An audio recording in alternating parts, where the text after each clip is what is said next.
Ini pempek batunya mateng,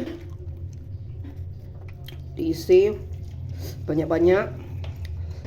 Bikin pempek tunu dipanggang ya, pakai panggangan di atas kompor seperti ini. Tuh, ini ada pempek tununya. Gampang kan bikin pempek tunu?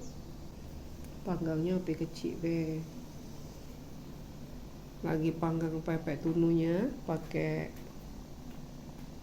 panggangan teflon di atas kompor seperti ini. Kita jengok dulu, sudah kering belum? Nah, cantik kan?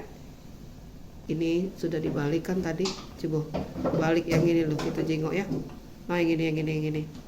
Nah, cantiknya. Nah, gini.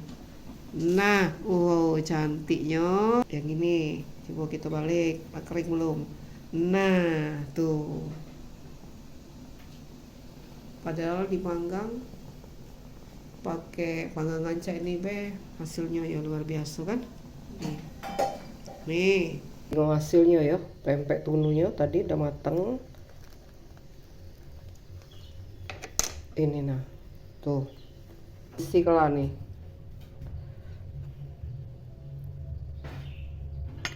Cek ini nah, dah ya. Maknya.